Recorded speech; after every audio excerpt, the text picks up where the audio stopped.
Bom dia! Sejam todos mais uma vez bem-vindos à aula desta semana. Hoje falaremos um pouco sobre os pressupostos e impedimentos para a celebração do casamento. Não saia daí que nós voltamos já já.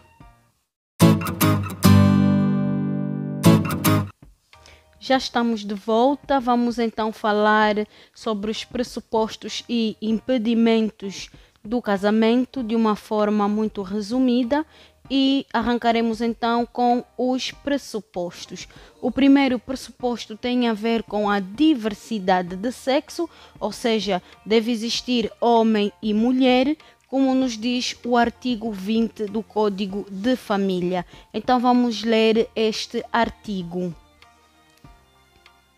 Artigo 20 do Código de Família tem como título Conceito e diz o seguinte: o casamento é a união voluntária entre homem e mulher, formalizada nos termos da lei, com o objetivo de estabelecer uma plena comunhão de vida. Como podemos notar aqui no primeiro ponto deste artigo, faz menção a existência de um homem e uma mulher. O artigo não nos fala em dois homens ou duas mulheres. Daí que um dos pressupostos seja a diversidade de sexo. Um segundo pressuposto tem a ver com as declarações de vontade. É necessário que haja duas declarações de vontade. Vamos ver então o artigo 35, número 1 do Código de Família. Artigo 35 do Código de Família tem como título Mútuo Consenso. Vamos dar uma vista de olhos ao número 1. É essencial para a validação do casamento que cada um dos nubentes manifeste de forma expressa a vontade de contrair casamento com o outro nubente. A lei aqui é clara em dizer que tanto o noivo como a noiva devem de forma voluntária expressar a vontade que têm de contrair casamento, ou seja, o noivo não pode dizer pela noiva, nem a noiva pode dizer pelo noivo. Cada um tem que apresentar a sua própria declaração de vontade. Vamos ver então o terceiro pressuposto, que tem a ver com a intervenção do registro civil.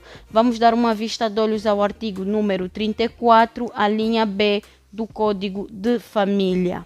Este artigo tem como título Intervenientes no ato de casamento e nos diz o seguinte: no ato de celebração do casamento é essencial a intervenção, a linha B, do funcionário do registro civil.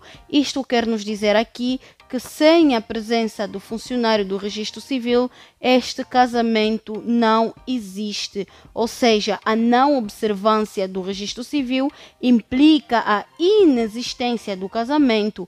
Isso quer nos dizer que o casamento nem sequer chegou a existir. Claro que a lei tem exceções, não é? Neste caso, temos a exceção prevista no artigo 37 do Código de Família, que nos fala sobre o casamento urgente. Vamos dar uma vista de olhos a este artigo. Artigo 37 do Código de Família, que tem como título Casamento Urgente, diz-nos o seguinte: número 1. Quando haja fundado receio de morte próxima de algum dos nubentes, ainda que derivada de circunstâncias externas ou iminência de parto, é permitida a celebração do casamento sem constituição do processo preliminar e sem a presença do funcionário do registro civil. Já o número 2 nos diz o seguinte: o casamento urgente só se torna válido depois de provado que os nubentes se encontravam no pleno gozo das suas faculdades mentais e após homologação pelo funcionário do registro civil. Ou seja, a lei prevê a celebração de um casamento sem a presença de um funcionário público quando estivermos a falar só e somente de casamento urgente, mas é necessário que logo a seguir se faça a devida homologação deste casamento para que possa então ser considerado como válido. Vamos falar então sobre os impedimentos do casamento ou impedimentos para a celebração do casamento. O que vamos apresentar aqui são essencialmente 3 situações que impedem o casamento. O que são impedimentos? Vou definir então impedimentos como todas aquelas situações que de alguma maneira proíbem ou impedem a celebração de um casamento. Primeiramente, vamos falar daquilo que os autores chamam de impedimentos dirimentos absolutos, que são aqueles que impedem o casamento com qualquer que seja a pessoa. Vamos dar uma vista de olhos ao artigo 25 do Código de Família. Artigo 25 do Código de Família tem como título Impedimentos Absolutos e diz-nos o seguinte: são impedimentos absolutos obstando ao casamento da pessoa a que se respeitam com qualquer outra. A linha A demência, quando esta for notória, mesmo durante os intervalos lúcidos, e a interdição ou inabilitação por anomalia psíquica, ou seja, estas pessoas não podem de qualquer maneira contrair casamento. A linha B, o casamento ou a união de facto legalmente reconhecida, enquanto o casamento ou união anterior não forem dissolvidos, ou seja, para que o indivíduo tenha ou venha a contrair um segundo casamento, é necessário que o primeiro esteja legalmente dissolvido. Caso contrário, não conseguirá contrair o novo casamento. E como já tivemos aqui a ver em relação ao número 1 ou a linha A, as pessoas portadoras de demência ou qualquer outra anomalia psíquica não podem de qualquer forma contrair matrimônio.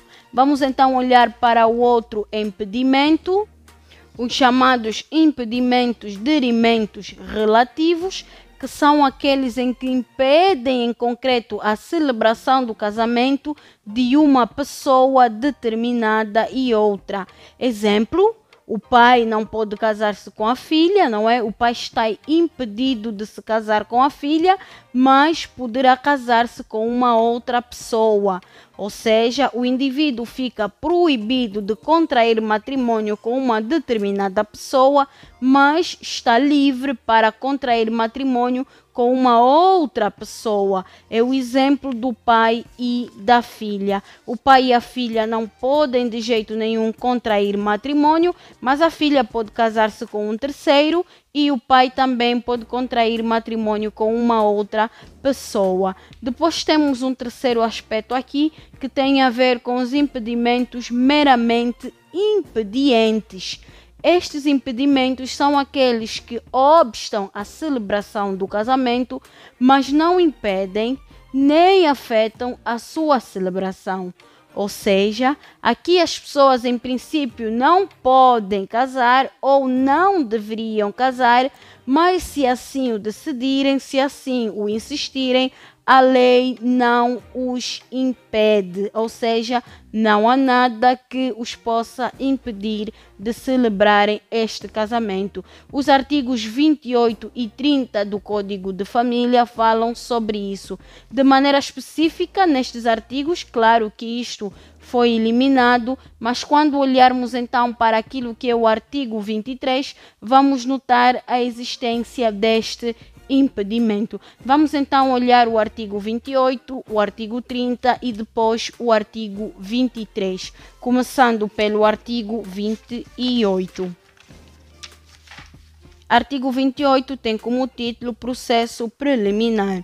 A capacidade matrimonial dos nubentes é comprovada mediante processo preliminar organizado perante o órgão de registro competente.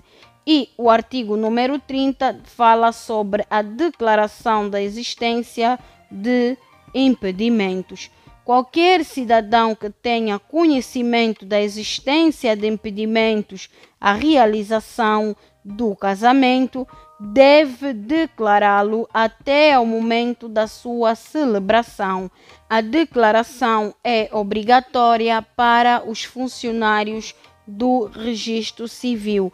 Muitas das vezes já podemos acompanhar ou tivemos a oportunidade de assistir filmes ou em novelas em que está a decorrer a celebração de um casamento e o padre ou pastor ou funcionário do registro civil faz aquela pergunta: quem tem alguma coisa contra este casamento ou quem tiver alguma coisa contra este casamento, fale agora ou se cale para sempre. É o que estamos aqui a mencionar neste artigo. Claro que esta declaração é obrigatória para os funcionários do registro civil. Se tiverem alguma informação que implique ao impedimento deste casamento, por lei são obrigados a falar, mas para os cidadãos em geral isto não é obrigatório, é facultativo, daí ser um impedimento meramente impediente. Vamos ver então o artigo 23, o que fala.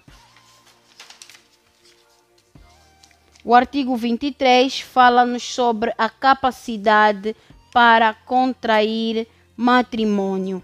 Têm capacidade para contrair casamento todos aqueles em quem se não verifique algum dos impedimentos matrimoniais previstos nos artigos seguintes ou em lei especial. Aqui já podemos notar que, em princípio, as pessoas, desde que tenham capacidade nupcial, podem contrair matrimônio. Nas aulas seguintes estudaremos um pouco mais sobre o que é a capacidade nupcial e analisaremos a regra da maioridade e a regra da inferioridade.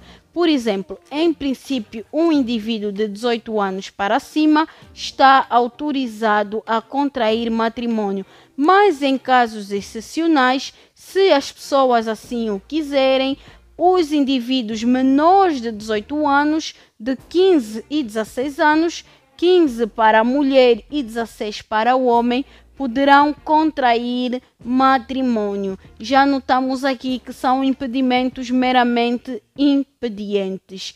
Bem, hoje ficamos por aqui. Estivemos a falar sobre os pressupostos e impedimentos para a celebração do casamento. Na próxima semana apresentaremos então mais um outro tema dentro do capítulo do casamento. Foi um prazer tê-lo do outro lado. Espero vê-lo na próxima semana com mais uma aula neste canal. Fique bem.